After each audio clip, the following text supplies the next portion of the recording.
Okay. Thank you for all of you for just being patient people. Please.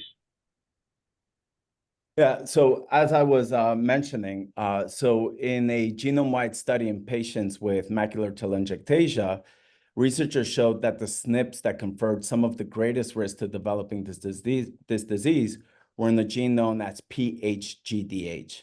And this gene is crucial for the conversion of glucose into serine. And unlike the rest of the tissues in the body, it is thought, although I heard that now Mary Gantner has other data that contradicts this, but at least it was thought before that the conversion of glucose into serine through this event provided the largest contribution of intracellular serine stores to the retina and the brain.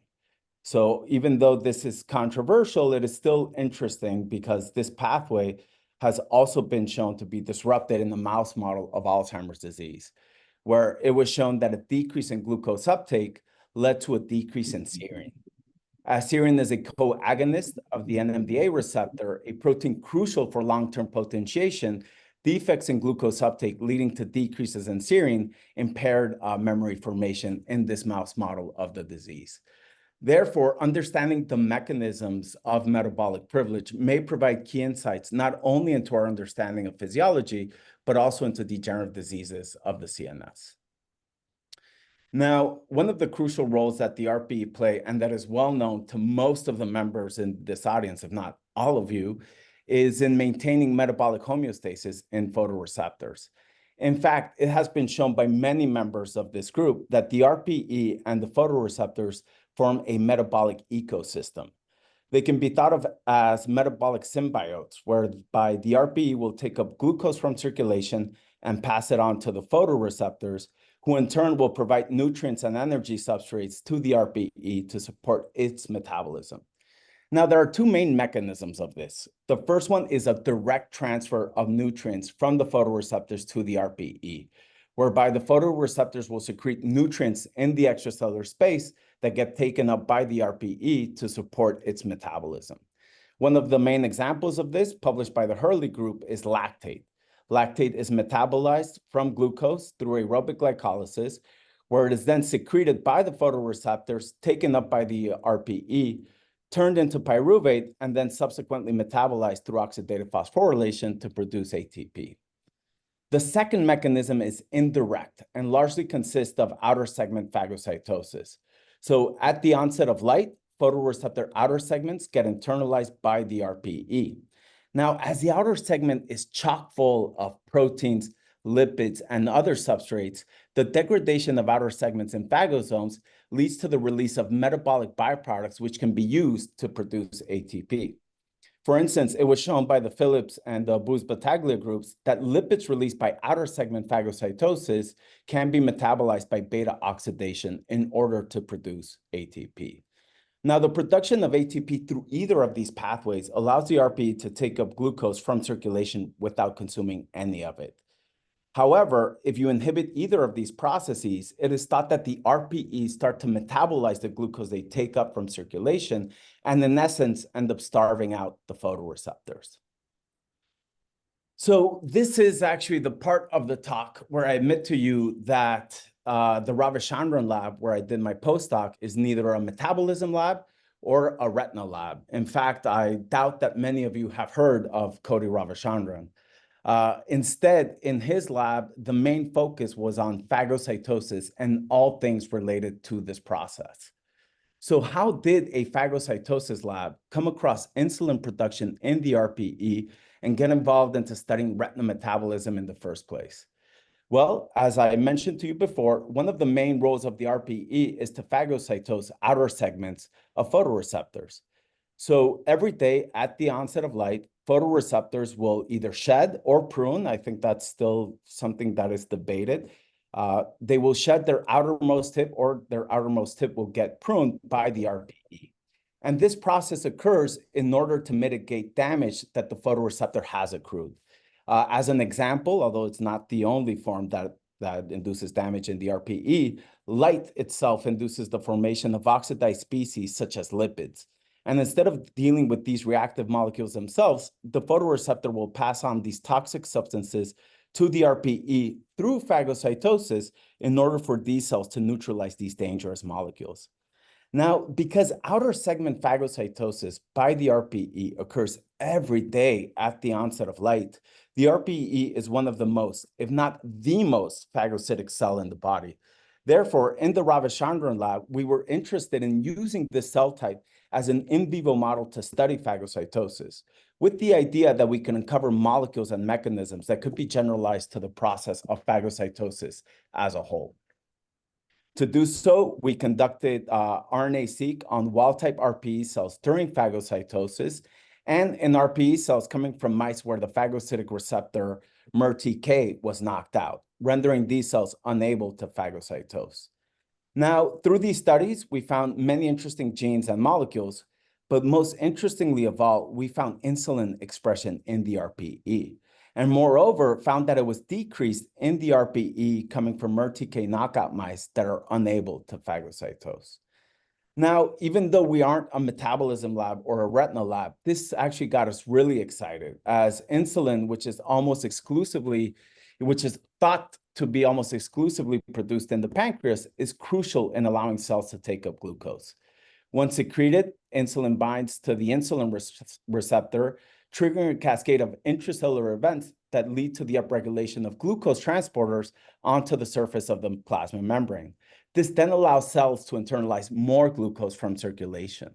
So going back to this idea of the retina having metabolic privilege, we wanted to know if this local source of insulin is crucial in maintaining that privilege and allow the retina to take up glucose regardless of the nutritional state of the animal. But before that, we first really had to make sure that the eye, and specifically the RPE, was indeed a local source of insulin. Okay, so before you go on, this has seemed like a good time to ask a question that Rob Linsenmeyer put in the chat, which is that he thought the retina and the brain only had GLUT1, which is insulin independent. So there's a sense also that I had from like physiology classes that it was GLUT4 that is the insulin dependent one, and all the other ones are different. Yeah, so there was actually so two things. One is that there was in the retina a couple of papers that showed that transcript levels of GLUT4 are detected in the photoreceptors. I think it was in 2012. Also, it's been shown in neurons and in other systems that GLUT4 upregulation does occur, in particular in synaptic terminals. Finally, even though GLUT4 is even though GLUT1 has been canonically associated to be insulin insensitive, that really has changed recently. So there's a lot of literature now that supports that GLUT1 can also be upregulated by insulin. It's not through the same mechanism, but it seems to increase both the transcription and the protein levels of GLUT1. So that's, it's been historically thought that it's only GLUT4, but it's also GLUT1. And that's been, I think, pretty well hammered in like the last 10 years or so. Cool, thank you. So yeah, so then we really, since you don't find insulin every day in tissues, we really had to make sure that it was indeed present and that it was being produced by the RPE. So to test this, we conducted a variety of experiments. In the interest of time, however, since this work is already published, I will only be showing you the most salient ones. So after we established that the eye does indeed produce insulin transcript, we were interested to see what cell types within the eye express it.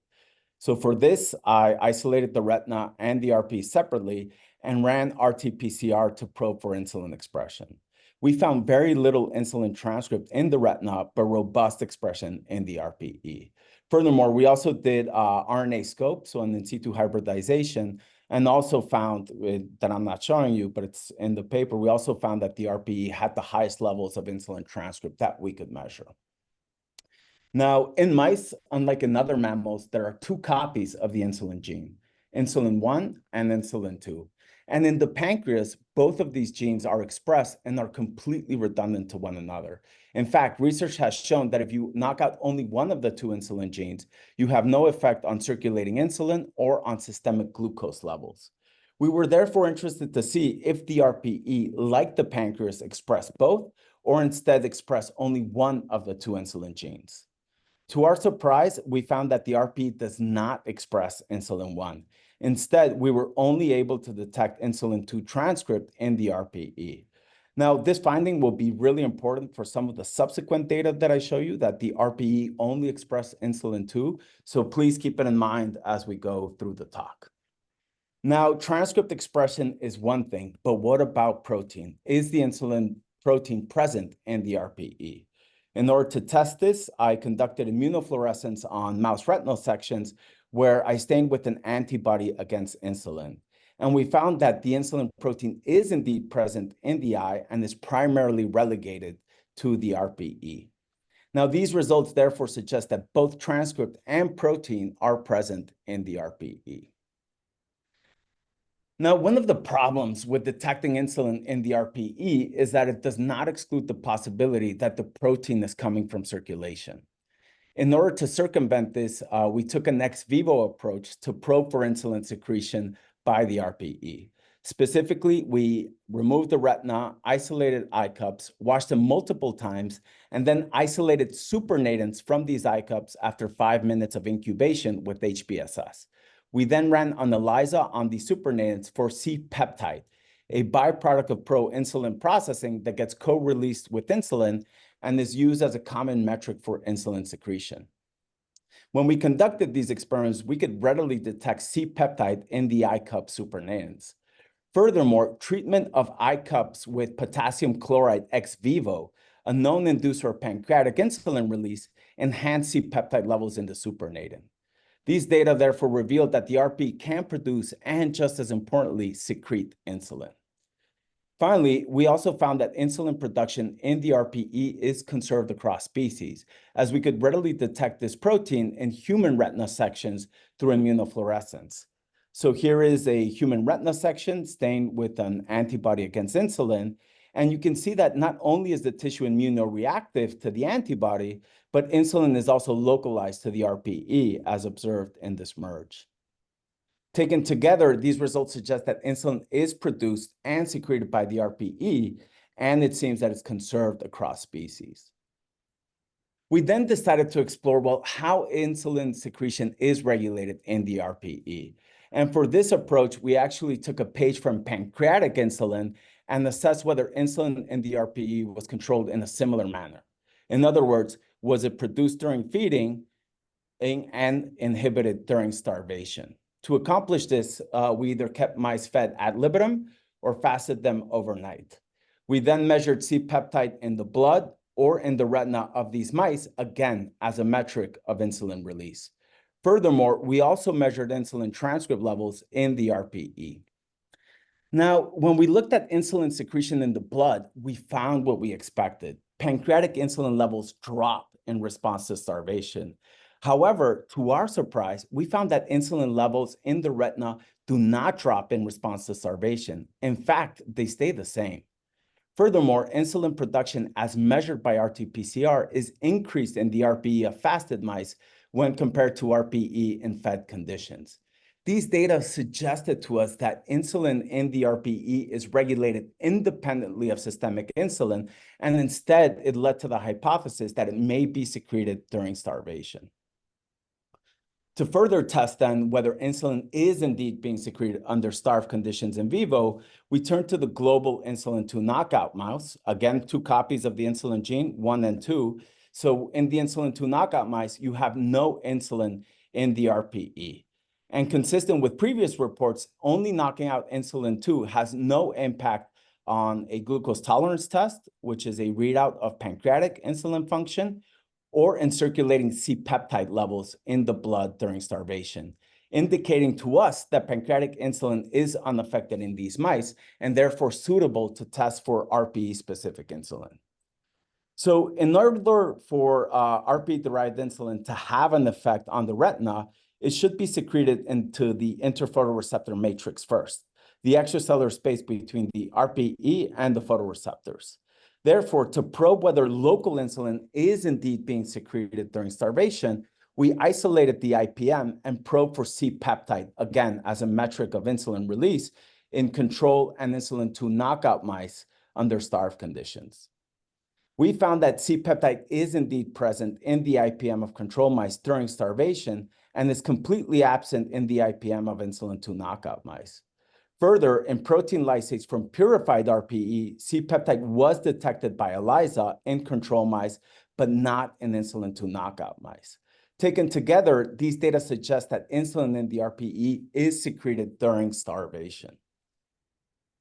We then asked, well, if RPE-derived insulin is secreted, can it even signal to the retina? Well, as I showed you in the introduction, insulin binds to the insulin receptor, triggering its phosphorylation and subsequently causing an increase in the glucose transporter GLUT4. To therefore test whether the retina is indeed sensing local insulin produced by the RPE, we isolated the retinas from control and insulin-2 knockout mice under fed and starved conditions and probed for these two events. In line with our previous observations, we found that in fed mice, we cannot detect a difference in insulin receptor phosphorylation or in GLUT4 upregulation between the retinas of control and insulin-2 knockout mice. However, when we fasted the mice, now we could observe a decrease in insulin receptor phosphorylation and a decrease in GLUT4 levels, again, in the retinas of insulin-2 knockout mice when compared to controls.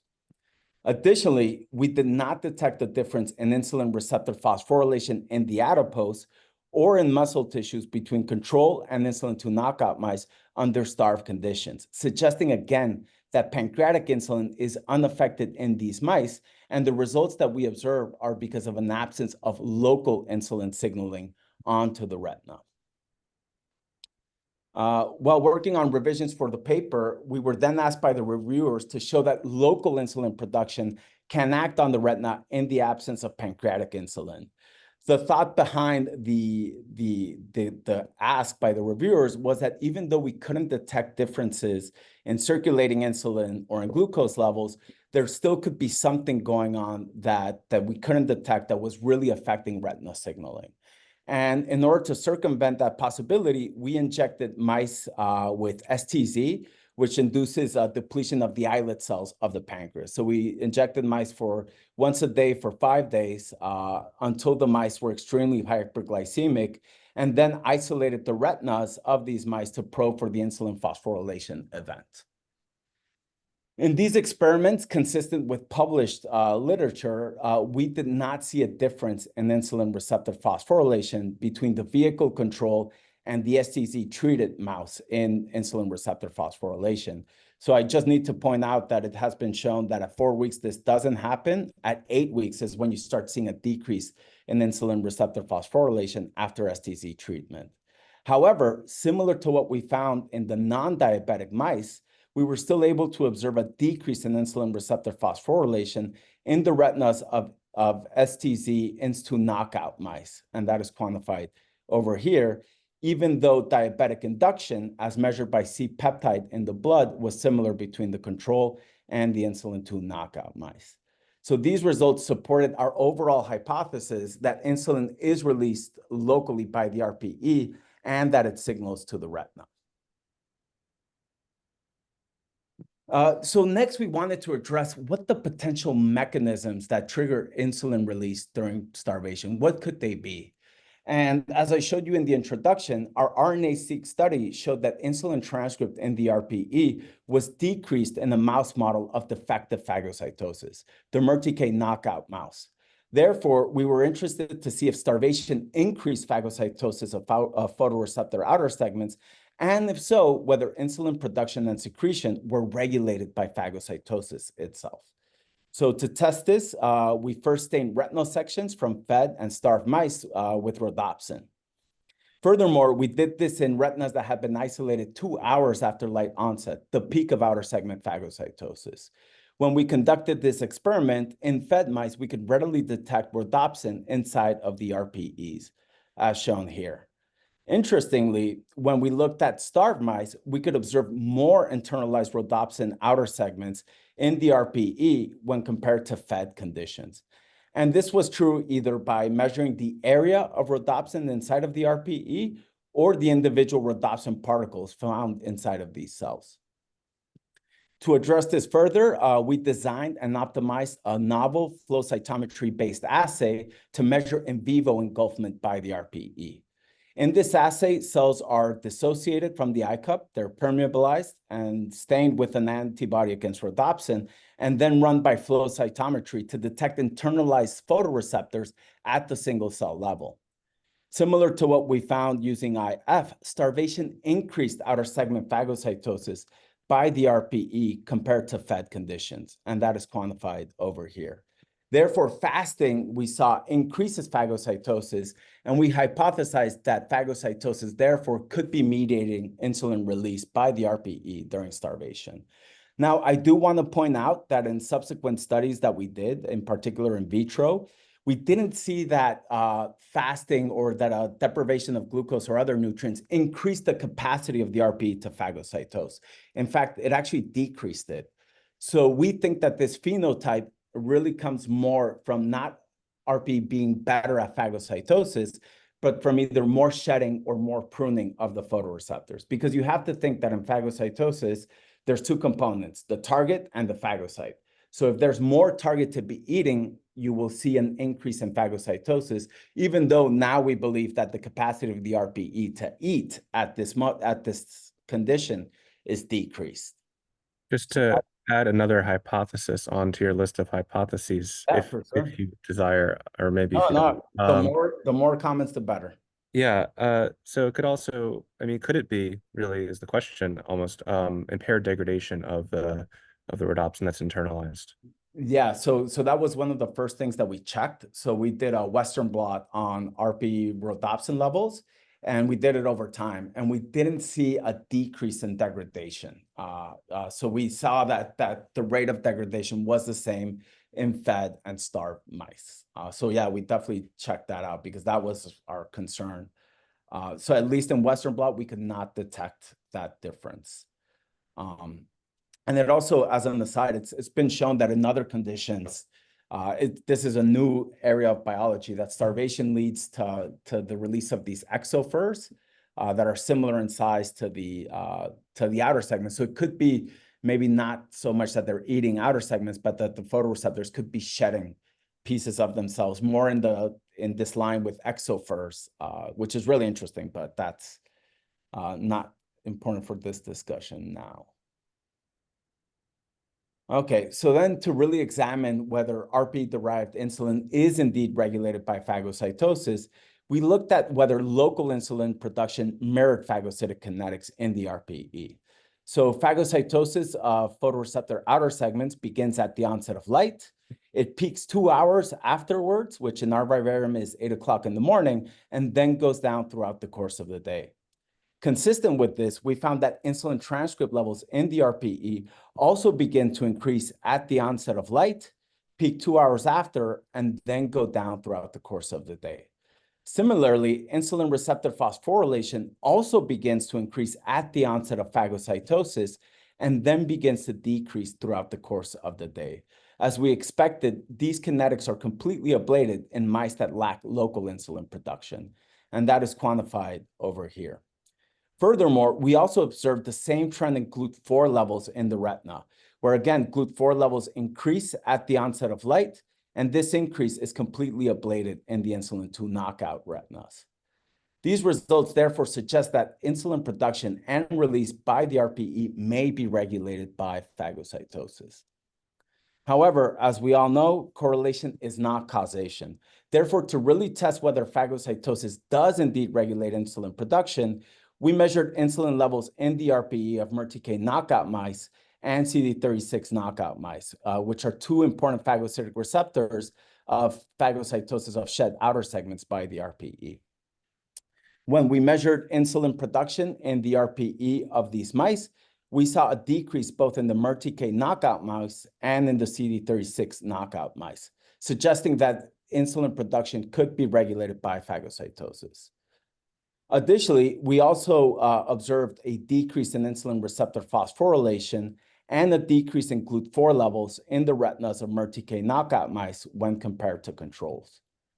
Finally, we also conducted the ex vivo measurement of C-peptide release by taking supernatants that had been incubated in eye cups. And again, we were able to see a decrease in C-peptide release in supernatants coming from MERTK knockout eye cups when compared to controls. So taken together, these results show that local insulin production and secretion is regulated by phagocytosis. However, there are a couple of problems with this. One is that it has been shown now by Douglas Vollrath's group and Carla Rothan that the MERTK knockout also knocks out another receptor known as TYRO3. So I do have to point out that we cannot exclude that this phenotype really came from MERTK being knocked out or from TYRO3 being knocked out, or both. However, they both recognize phosphatidylserine through what are called bridging molecules. So we still think that it's phagocytosis related, or at least phosphatidylserine exposure related. Moreover, in the MERTK knockout mice, you actually start to see degeneration, as many of you know. In fact, it starts quite soon. So even though we did these experiments before the onset of degeneration, we really wanted to ensure that our results are not due to a side effect of disrupted phagocytosis or these degeneration events. So to do that, we actually took a gain of function approach. So it's been shown that MERTK signaling gets turned off by a cleavage event. So we obtained MERTK cleavage-resistant mice and asked two questions. A, does blocking MERTK cleavage increase phagocytosis? And B, do we see an increase in insulin production as well? So we found that true to the hypothesis, phagocytosis by MERTK cleavage-resistant RPE increases as measured by flow cytometry compared to the control. And that is quantified over here. Now, more importantly for this project, we also found that boosted phagocytosis led to an increase in insulin production by the RPE as well. So these data, coupled with the previous results, show that local insulin production is indeed regulated by phagocytosis, and it doesn't appear as a secondary consequence of ablating this process. So far, I have showed you that insulin is produced and released by the RPE during starvation and phagocytosis. Now, as I showed you in the introduction, the best known physiological effect of insulin on tissues is the stimulation of glucose uptake. As we found that local insulin production is important for insulin receptor phosphorylation and GLUT4 upregulation in the retina, we also looked at whether local insulin production regulates glucose uptake in the eye.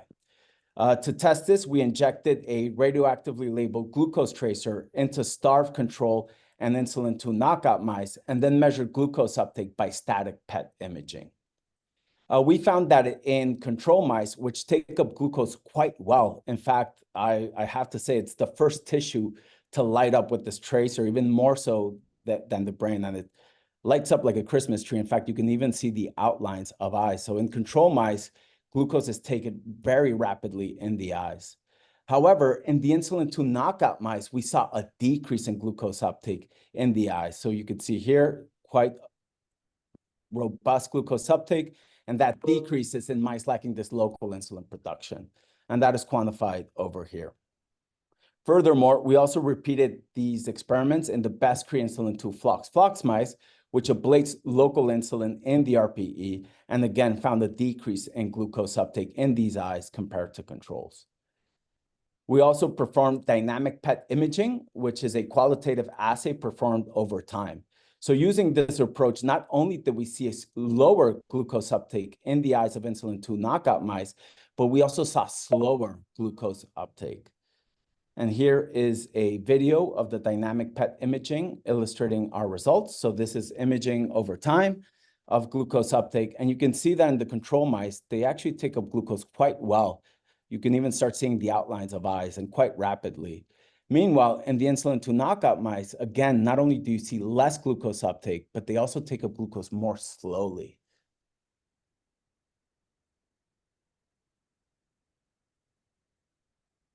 Now, to complement the PET imaging, we also measured total glucose in isolated retinas of fed and starved mice using a chemiluminescent assay.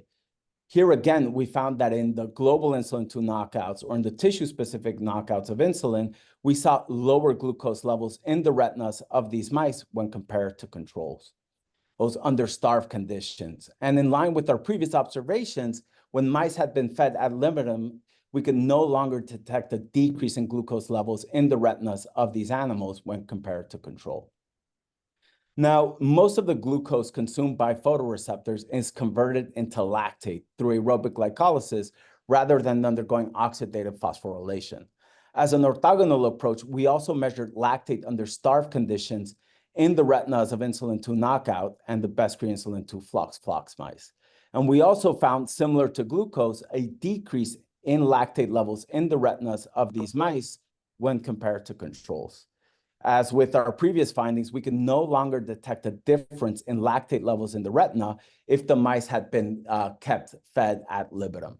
So these results, coupled with our previous findings, support the hypothesis that local insulin production is important for glucose uptake during starved conditions, but not fed conditions, highlighting that RPE-derived insulin may be a mechanism by which the retina establishes this idea of metabolic privilege, this ability to take up glucose regardless of the nutritional state of the animal.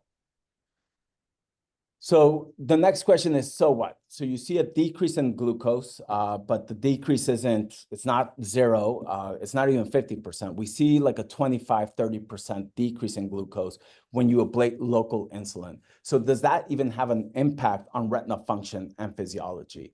So, oh, my bad, I'm actually skipping a slide. Actually, yes. Before I go into the physiology part, I want to highlight some of the untargeted metabolomics that we did to further drive this point home that this local source of insulin is important for metabolism. So we performed untargeted metabolomics on control and insulin 2 knockout mice under starved conditions, and we found alterations in over 40 metabolites compared to control mice. Notably, many of the metabolites decreased in the insulin 2 knockout retinas are known to be regulated by insulin and other insulin-responsive tissues. And it is thought that in photoreceptors, not only is glucose metabolized into lactate, but can also be transformed into serine through the serine synthesis pathway. This pathway is not only important for serine metabolism, but is also crucial for glycine production, as well as methionine production through the folate cycle. In our metabolomics data, we again observe a decrease in lactate in the retinas of insulin 2 knockout mice when compared to control under starved conditions, validating our previous result, which was really nice. Furthermore, we also found that in the retinas of starved insulin 2 knockout mice, we could detect a decrease in glycine, serine, and methionine, suggesting that the serine synthesis pathway could be disrupted due to lower glucose uptake. Now, this is particularly exciting because it is thought, although now it's been a little bit contested, so we shall see in the future how that pans out. But it was historically thought that glycolysis-derived serine provides the largest contribution of intracellular serine stores in the CNS. And as I showed you before, this pathway has been implicated both in retinal and neurodegeneration. So it was quite interesting to see a decrease not only in glucose, but also in the metabolites of glucose metabolism. Therefore, loss of local insulin production by the RPE, we think can have a broad impact on retina metabolism, and particularly on metabolites linked to disease. Hey, Iker. Yep. Did you mention if there's any phenotype for the retina in the INS2 knockout animals? Yes, there are two phenotypes that I will show you, but I will tell you something that I'm not showing is we couldn't detect degeneration with aging. So I have aged these mice to 12 months, and I couldn't detect a loss of photoreceptors. So the thickness seemed to be the same, and the nuclei numbers seem to remain consistent. Maybe continue. As I say, what age was your metabolomics done at for these animals then? Oh, this is at 3 months old. Okay. Yeah, so fairly young. But now related to your question, so what, right? So we see a decrease in glucose. It was only, 25 to 30%. Does that even have an impact on retina physiology? Do we even see a difference in retina function by ablating this local source of insulin? And in order to test that, we conducted electroretinograms. I have to report that unfortunately we did not detect a difference in the A wave between control and insulin 2 knockout mice. However, when we measured the B wave activity in the retina of dark adapted control mice, we found that the nutritional state of the animal in control mice does not change the amplitude of the response. You don't see a change whether the mice had been kept fed or then had been starved. However, in the insulin 2 knockout mice, we see that starvation leads to an increase in the beta wave compared to fed conditions in the same mice. And that is quantified over here. So again, in control mice, whether the mice was fed or starved, it doesn't seem to significantly change the beta wave amplitude. However, in the insulin 2 knockout mice, in every single mouse that we measured, when we kept them starved, they saw an increase in the beta wave amplitude compared to the same mice under fed condition. Have you been measuring C waves while you were doing these? We have not. So yeah, so that's, so we wanted to measure C waves. Unfortunately, our collaborator became very busy with their own papers, and we did not measure the C wave. We also didn't measure photopic ERGs. So this is all scotopic. So yeah, so it was just, you know, the timing, they had some things to do and they couldn't do all of the panel of ERG, but it would have been extremely interesting to do the C wave and the photopic ERG as well. And in particular, the photopic one, because I'm going to show you some data that relates to that. But it was unfortunate. So in the future, we hope to conduct these with the C wave and the photopic responses as well. So yeah, so this result was striking to us because we didn't really know what to make of it. Like, why would you see an increase in the beta wave amplitude when mice have a decrease in glucose uptake?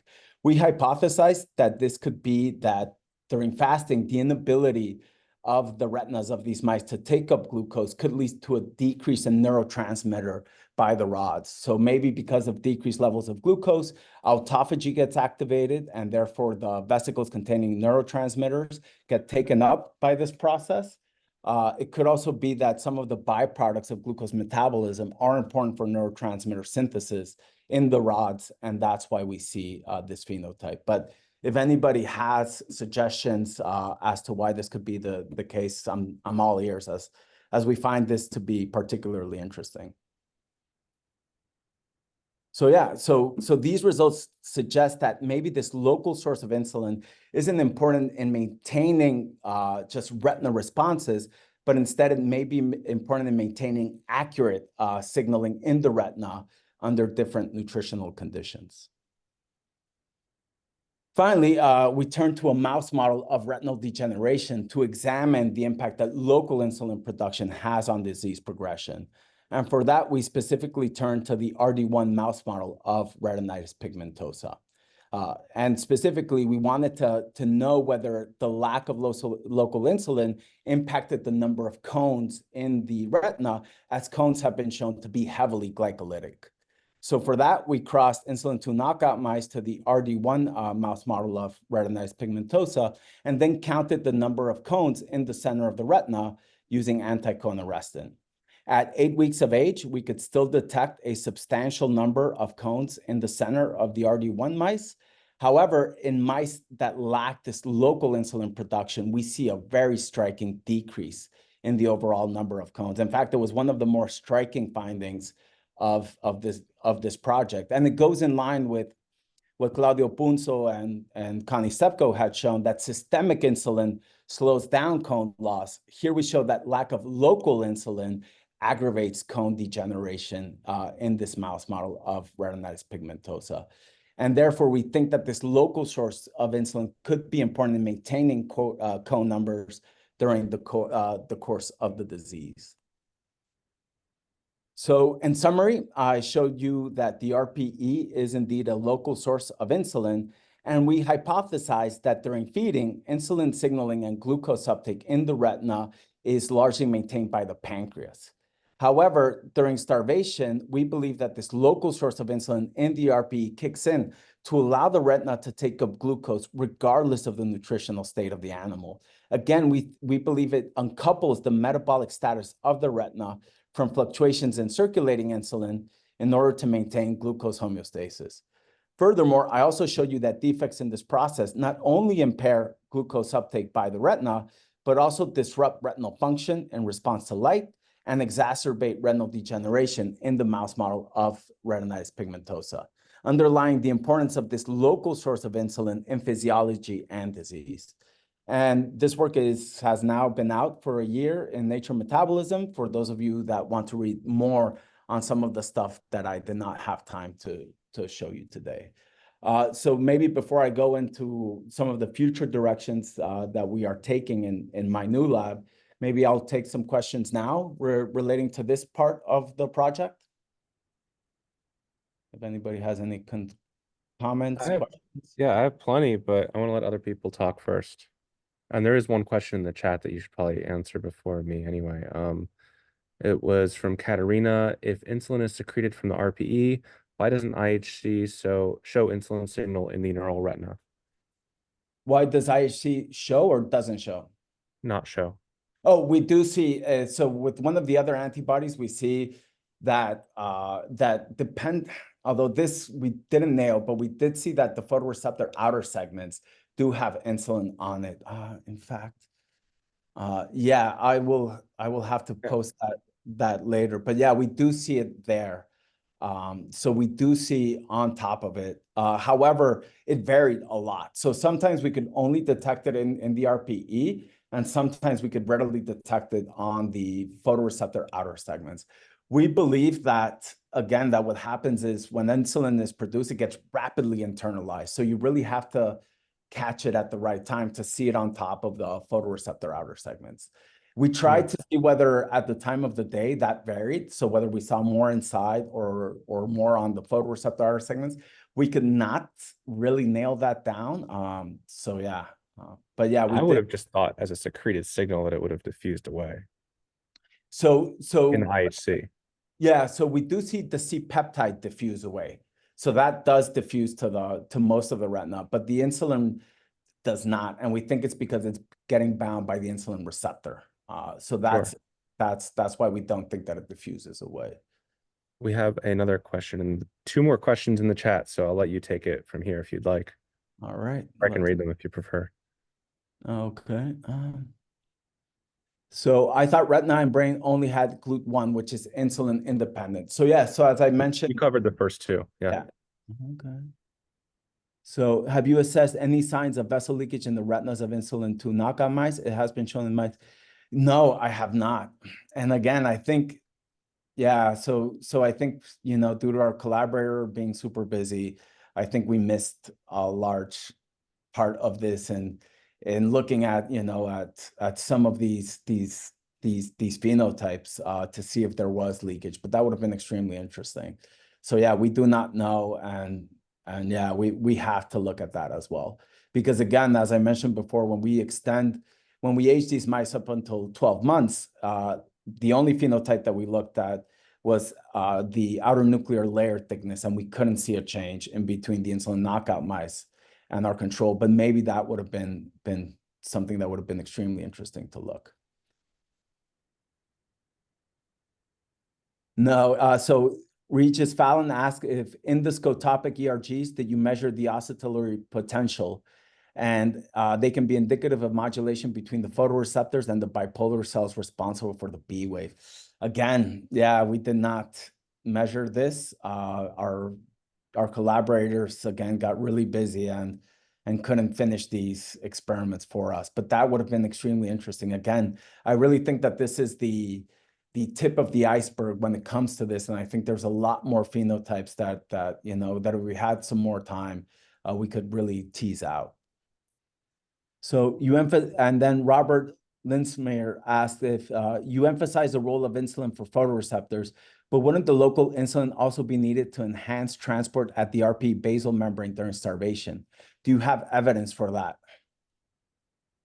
Yeah, that would be, so to enhance the transport of glucose, I'm assuming. So yeah, so we did measure GLUT1 in the RPEs, and we did not see a change. However, we mostly did that in the best insulin 2 flox mice, and we didn't see a difference. So we do have to go back on that. And we didn't measure GLUT4, but we didn't see anything striking to us. So we believe that maybe it's not so much that the RPEs are changing their ability to transport glucose, which we still need to check, but we think that it's the internalization of the photoreceptors is increasing. And it could also be, but we don't know, is when we did these experiments, we looked at total glucose transport levels in the retina. We think that it's acting on the photoreceptors, but the secreted insulin, as Dan mentioned, could be also signaling to endothelial cells and then leading to glucose uptake through that part of the retina. So we are still not sure about that. We think it's the photoreceptors, but we don't have strong evidence to say one way or another. But yeah, we should also look at the transporters of the RP and maybe look at GLUT4, which we didn't. Oh, you have another question. All right. Could the elevated scotopic B wave insulin 2 knockout be caused by altered potassium uptake? So patient mutations in KCNV2, a voltage-gated potassium channel, can have supernormal scotopic B waves. I wonder if there's a connection between insulin secretion and potassium channel activity in the RPE. Yeah, so I think that actually yes, I do think that the change, and this is related to the C wave. I do think that a change in the voltage of the RPE could be leading to insulin secretion, like it does in the pancreas. The only difference is I think that because the RPE uses substrates other than glucose for its metabolism, that's why we see an increase in insulin production during starvation. But the RPEs do have the potassium, the ATP-sensitive potassium channels that the pancreas has that is important for insulin release. So it could be that an altered potassium uptake by the RPE could have maybe been causing some of the phenotypes that we observed. So yeah, it would be interesting. And I don't know, Matthew, do you know if insulin receptor activity leads to an upregulation of potassium channels in other cells? Because that would be really interesting. Yeah, I'm not too sure, but I know that it does insulin secretion does affect channel activity. I don't know if it leads to an upregulation, but in the pancreas, for example, I believe it does, because insulin secretion leads to increased intracellular potassium levels. So there are some channel-based effects. Yeah. So in the pancreas, when the ATP, when glucose gets metabolized into ATP, the ATP will close these ATP-sensitive potassium channels, and then that depolarizes the membrane, leading to calcium influx, leading to insulin secretion, which we think it's probably how the RP secrete insulin. It's just that the substrate that they use to produce ATP is not glucose, and that's why we see an increase during the starve conditions. Again, this is a hypothesis we still need to test, but that's kind of like what we think the mechanism is behind the phagocytosis leading to the insulin release, is the increase in ATP production, closing these channels, and then leading to secretion-based mechanism similar to what we find in the pancreas. But again, that's a hypothesis. I'm just going to add on to the questions before somebody else adds to the chat. So yeah, the insulin receptor, where have you stained for it? Where is it? Did I miss that in your talk? No, we didn't stain for it. However, it has been shown where in the photoreceptors, we're not sure, but Raju maybe not in the photoreceptors. Is it in the RPE? Is it in cones or? Yeah, so, exactly. Yeah. So based on previous literature from Raju Rajala in right next door, we do think it's in the photoreceptors. However, it could also, this local insulin could be acting on endothelial cells. It could be acting on many other cells. So we are not clear of where exactly it's occurring. We do have plans to do proximity labeling with the insulin receptor and the IRS1, which suggests activation of the insulin receptor, to get a better idea within the retina where is exactly the insulin signaling occurring on. But it is a good question. So we hypothesize it's the photoreceptors, in particular based on the lactate phenotype, but we are not sure. So that is definitely something that we could. I think people want to hear about your future directions more, whatever you haven't said already. So please go ahead. Yeah, so, as I mentioned in the beginning of the talk, it seems that the brain also has this ability to take up glucose regardless of the nutritional state of the animal. Furthermore, research has shown that the brain also has local insulin production. Specifically, research now that's a couple of years old showed that brain insulin production is primarily relegated to the choroid plexus epithelium of the brain, a group of epithelial cells that line the ventricles of the brain and are important for the production of cerebral spinal fluid. So this finding to me was very interesting because the cerebrospinal fluid really surrounds the whole brain. And insulin being produced into the cerebrospinal fluid, I hypothesize could be having a similar effect in the brain as it does in the retina, namely allowing the brain to take up more glucose, kind of like it does in the retina. So that's an avenue that we're taking. And for those experiments, we again measured insulin production in the choroid plexus epithelium. We see robust expression, maybe not as high as in the RPE, but there's way more choroid plexus epithelium. So we think that it may be enough to provide for the whole brain. And we found insulin expression in the lateral ventricles and in the fourth ventricles of the choroid plexus epithelium. So then to this idea of this local insulin production also regulating brain metabolism, we also conducted PET imaging in control on insulin 2 knockout mice, however, now just focusing on the brain. And, you know, in the control mice, if you wait a little bit longer, you know, you also start to see robust uptake of glucose in the brain.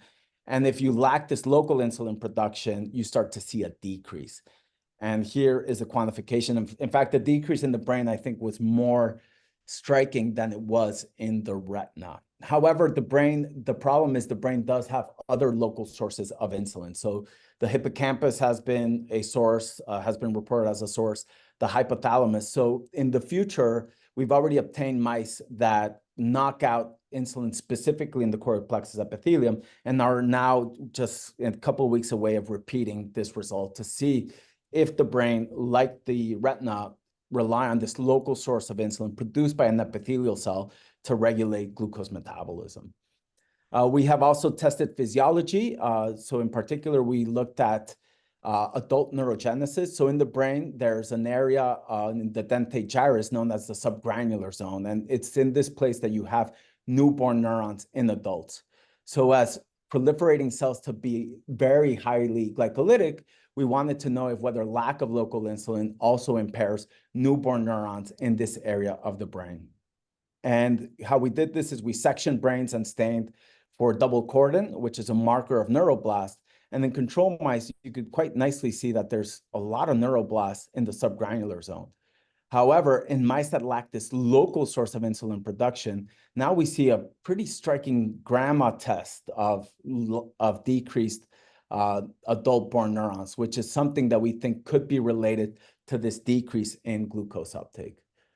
Finally, you know, in the aged human brain, there has been shown to be a decrease in glucose uptake when compared to younger individuals, and that is also true in mice. Now, one of the hallmarks of aging is inflammation. So we have been interested to explore whether inflammation modulates these local sources of insulin and whether that has an impact on glucose metabolism in the brain. And for that, to start exploring that, what we did is we injected mice with poly-IC, which is a viral mimetic, which induces systemic inflammation, and then measured insulin production in the choroid plexus epithelium. And what we found is that both in the lateral ventricle as well as in the fourth ventricle, the induction of systemic inflammation decreases local insulin production. And we also did this in the RPE as well, and we also saw the same phenotype, where again, systemic inflammation is decreasing the local production of insulin. So we're really interested in seeing how is inflammation regulating this local production of insulin, and what impact does that have on glucose metabolism, both in the brain and in the retina.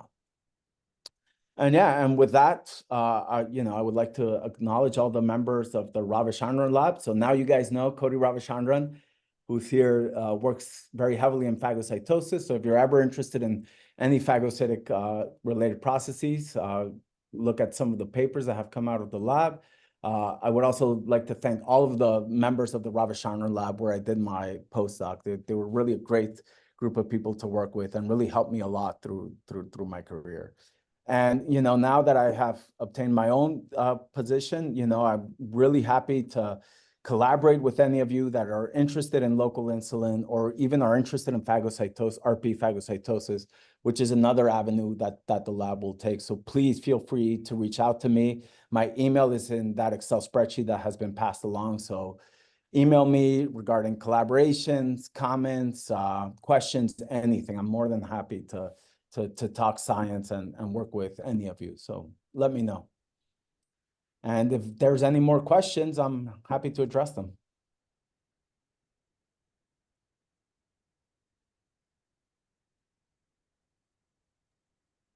Reactions to your Zoom talk. I mean, I'll clap, but you know, it's always so awkward. Thank you, Dan. Thank you, Dan. Yeah, does anyone have any questions? Dan, I have a question. It's Jason. Hey, Jake. I came in a couple minutes late, so you probably did this in the intro, and so I'm going to apologize. And don't answer it if you already said in the intro. I'll figure it out on my own. Can you tell me a little bit about like the unique fact that rodents have INS1 and INS2, you know, compared to humans, and that you saw only INS1, you know, having this effect, and sort of generalizability of the phenomenon, you think, to animal systems that don't have this sort of unique insulin duplication? Yeah, so as Jason was mentioning, so mice have 2 copies of the insulin gene. So even though insulin 1 was named first, it's actually the ancestral version of the insulin copy is insulin 2. And that's the one that is actually conserved with rodents and primates and pigs and all this stuff. So the duplication is actually INS1, which is not the one we studied. We studied INS2. So yeah, so it could be that this duplication is conferring some unique properties to the rodent. However, we did see insulin protein in the RPE of human retina sections. Furthermore, with collaborating with a bioinformatician who mined publicly accessible data sets of primates, they were also able to see insulin transcript in the RPE of those primates. In particular, there was a single cell paper by a Chinese group that I think was published in the Frontiers Journal where we obtained that data. I do have to say, though, that we have looked at insulin transcript in publicly accessible data sets in human-derived iPSCs, and we do not see the transcript, at least in the publicly accessible data sets. Why that is, I don't know. We did do an experiment where we cultured primary mouse RPE cells, and we do see insulin transcript there, but then after 4 weeks, it just like peters out. So I guess one a related question to that, we don't see insulin in our human primary cultures, at least at any meaningful transcript level. But I'm curious, 2 things. One, obviously cultures all have super physiologic insulin, so there may be a feedback suppressive mechanism. But I'm also curious whether or not there's something unique about rodents with the duplication, or that like you know, you have to catch humans in a starvation state, because in a non-starvation state, maybe there is a feedback mechanism that suppresses local insulin production. And so this is a safety valve available, you know, when evolutionarily humans or rodents or any other animal was in a starvation state, which was frequent, not in modern society, but in past times, and that this program is sort of preserved to enable glucose uptake in those conditions. And presumably any post-mortem analysis you do, which is the only type of tissue you're going to get, well, I mean, a rare enucleation, but basically you're going to get post-mortem, is not going to be starved, and so I wonder if the same mechanism,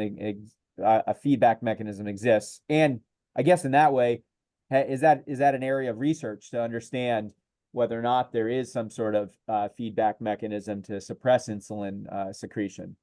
Yeah, so that's a really interesting point. And in fact, did I put it on the slide? Let me see if I have a hidden figure. No, I don't think I do. So yeah, so I don't, no, it's not there. So yeah, so based on your point, one of the interesting things that we did is when we did the STZ experiment, we actually measured insulin transcript in the RPE, and we found that the high levels of hyperglycemia actually decreased insulin transcript. So it may well be that actually the high levels of glucose do suppress local insulin production. So even though we saw a decrease in it, we still couldn't completely get rid of it. But once the mice start to reach 8 weeks of age, we even see a further decrease in this local insulin production. And we think it's because of the high level. So as you mentioned, this may work as a safety valve when too much of a good thing is a bad thing, right? So too much glucose could lead to more reactive oxygen species produced or other metabolic defects. And maybe this is regulated by starvation.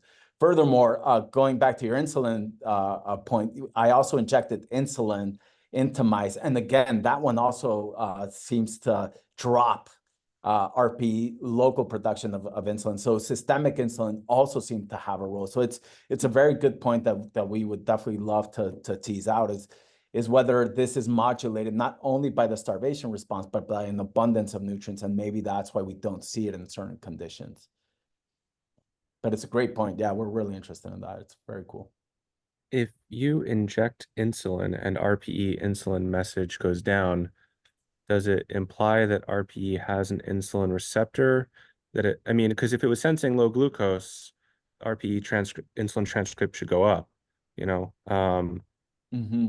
Yes. or some secondary effect. Yeah, so it has been reported that the RP do have the insulin receptor and that they can sense circulating insulin. So I think that has been shown. So in our hands, but localization of that receptor can play a role whether it can self-detect its own insulin. So we don't know if that's the case. We didn't probe for it.